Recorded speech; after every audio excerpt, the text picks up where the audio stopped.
I've been using the jet black Apple Watch Series 10 for the past month. In this video, I'll share with you why you may want to get one. I do think the Series 10 is the best watch for most people, but depending on the watch you already have or how you use your watch, it might not be right for you. So let's talk about what's new with this, see how the jet black is holding up, and I'll give some recommendations at the end. From a feature standpoint, there's not a lot new with the Series 10. I wasn't actually planning on buying one. I was just going to stick with the Series 9, but I was curious to see how the larger screen looks in person, and I wanted to take a look at the jet black, even though it makes me nervous that it might look horrible in a few months. Plus, I have this channel to blame the purchase on, so hopefully it helps some of you decide if you want to upgrade or not. Maybe we could keep some money in your pocket and you keep using the watch you already have. I'll put links to the Series 10 along with some other Apple Watches in the description. I'll also put down there a comparison between the Series 10 and the Ultra, along with some other Apple Watch videos. Now, the Apple Watch Series 10 comes in two different sizes. They are a new size. They bumped up the screen by 1 millimeter on each, a 46 millimeter and a 42 millimeter screen. The 42 millimeter starts at $399 for the aluminum finish without cellular. The 46 millimeter starts at $429, and then it's $100 more to add cellular to it. The aluminum Series 10 is available in silver, rose gold, and polished jet black. The jet black uses a 30-step coating process, but coatings still scratch off. Then you could go with the new titanium option, which is $699 and includes cellular. For titanium, you can get the natural titanium, gold, or slate. Now, the cases are bigger for this year's biggest upgrade, and that's a larger screen. This is Apple's largest screen out of any Apple Watch. It's slightly bigger than the Ultra. It's a little bit bigger than the Series 9, and we'll talk more about the displays in a bit. The Series 10 has a new display in it that gives better off-axis viewing, so you can take a glance down at your watch and you can see it off-axis better. It's up to 40% brighter, so when you want to sneak a look at the time or the message coming in, you may not get caught. The new display also refreshes slower, which means that it uses less power. So they were able to make it thinner and still maintain the battery life. It also means with that slow refresh, they can put a second hand on there. So some of the watch faces have the second hand. So when your wrist is down and the screen is dim, you still see that second hand moving. Not all of them yet. I would like to see it implemented more. Here's the Apple screen size comparison between the Series 9, the Series 10, and the Ultra. And you can see there's not a huge difference between them. It's actually, the Series 10 is a little wider aspect ratio. It gained more width than it gained in height. Even though the Series 10 is the largest display on any Apple Watch, the Ultra has a slightly taller display. The Series 10 has a wider display than the Ultra. At the end of the day, when you look at all three side by side, there's not much of a difference, especially with those, like, all three of these watches have different aspect ratios. So everything is scaled about the same. So if you are using an Ultra and you're like, I want a bigger screen, not going to really notice a difference. The biggest change is going to be from a Series 9 to a 10, and even that's not huge. Now, the Ultra is smaller than the new Series 10, but it has a sapphire crystal display, which makes it a lot more rugged. So it can take impact that the basic Series 10 Apple Watch can't. If you go with the titanium version, you're going to get a sapphire crystal display, which will give you some of that durability that the Ultra has. This doesn't have the titanium ring around it, so there's a better chance of having impact on the display. Something to think about, you don't need to go with the chunky watch to have a durable watch. The Series 10 is the same 2000 nits of brightness as the previous Series 9, which 2000 nits, that's brighter than an iPhone. Now, another big update is actually the watch getting smaller. The Apple Watch Series 10 is 10% thinner and 10% lighter than the previous year's Series 9. In wearing it, I don't notice it being lighter.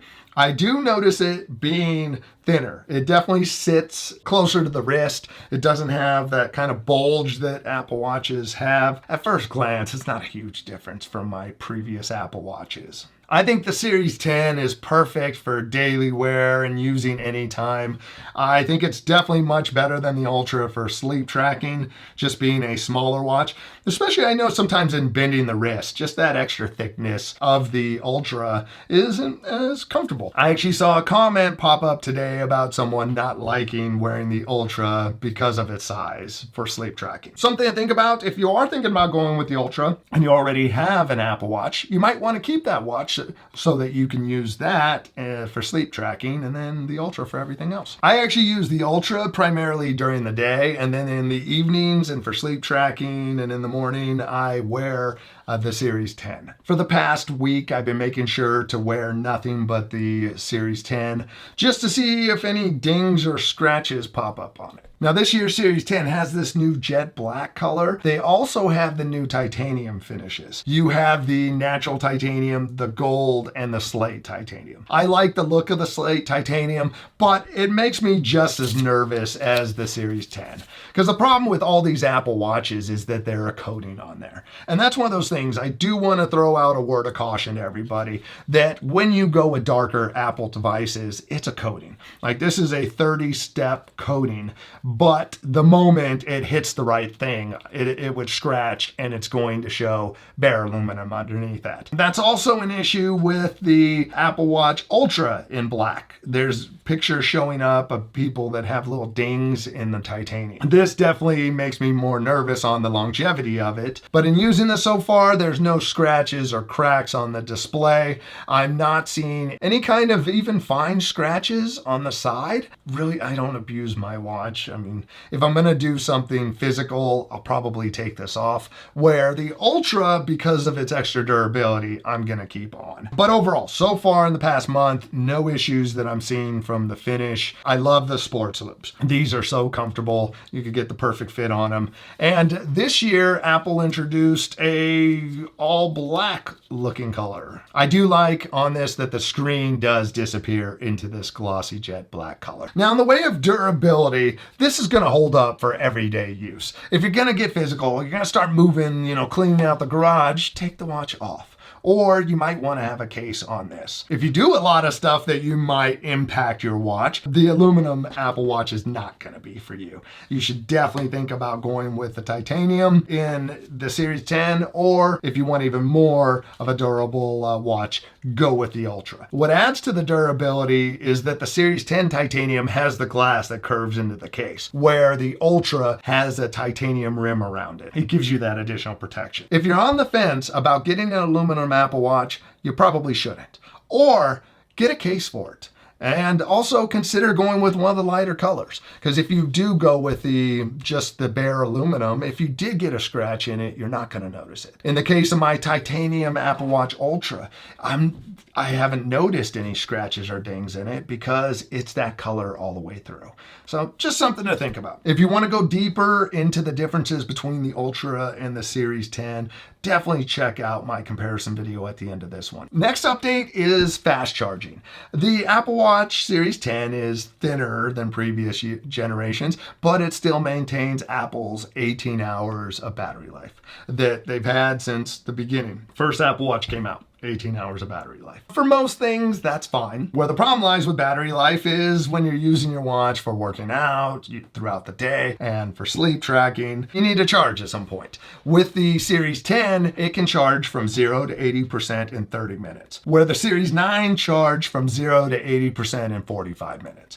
So not a huge difference. Half an hour is not too bad. You can usually find a point where it'd be convenient to charge, getting ready in the morning, throw it on the charger. It's also good they have that fast charging because if you use the Apple Watch Series 10 on cellular or you're using the GPS a lot, it burns through the battery. And that's where that 18 hours isn't quite enough, especially with cellular use. If you're taking advantage of streaming music and a workout, this probably isn't going to make it. If you are thinking about getting an Apple Watch and you know there are certain features that are going to use cellular, GPS, consider the Ultra instead. Now, a new update that most people should not ever use in public, it is being able to play media out of the two speakers on the side. So for the first time, you can play a podcast and just listen to it from your watch. Great if you're just doing some casual listening around the house. But this feature should never be used in public around other people.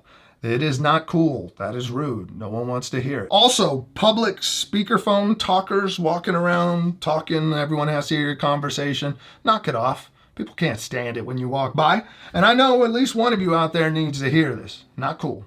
No speakerphones in public, people. With the Apple Watch, you can pair a set of AirPods or other Bluetooth headphones to it. For battery life, you're better off sticking with the set of AirPods. Next update is great for water enthusiasts. It is the depth sensor. Whether you are swimming in the pool, you're out snorkeling or scuba diving, it'll automatically turn on and will detect the depth for you. I haven't tried it out yet because my pool is cold now and the ocean is colder. Another update is to their new Series 10 SIP processor. SIP stands for System in a Package. I really haven't noticed the difference between the Series 9, which was a year old, and my Ultra 1, which is actually 2 years old. Now, new feature that's coming to most of the Apple Watches out now is sleep apnea detection. Now, this is not meant to be a medical device that means you have sleep apnea, but it does give you a warning if while you're wearing this, if sleep apnea is detected. So if it is something that you need to get checked out, it's good to know. Now, my thoughts on the Series 10,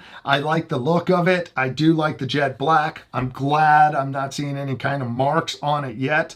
I really like the sports loop. Apple didn't incorporate like 14 colors like they do on some of them. It's like Apple has to do a minimum of 2 to 4 colors on all their bands. I like this one. The sports loops are always super comfortable. I don't notice much of a difference from the Series 9. I do like the feel of this over the Ultra. I like the Ultra because it is a chunky, heavy-duty watch that can take anything, but I like wearing this one better. I like working out in this one better. Definitely sleeping in this better. I have thought about in the past getting the stainless steel version for more durability, but I don't know. I just have a hard time to just pay for that durability difference. It just doesn't make enough of a difference for me. I do like that there's a titanium option. That is something I would actually consider now. Since having the Apple Watch Ultra and banging it into things and never thinking about the watch getting damaged, it's nice. Nice to be able to wear the watch in pretty much any situation. I wouldn't do that with this aluminum watch, but with the natural titanium, I would feel better about not getting all dinged up. Now, recommendations. If you're getting your first Apple Watch, I think the Series 10 is the way to go.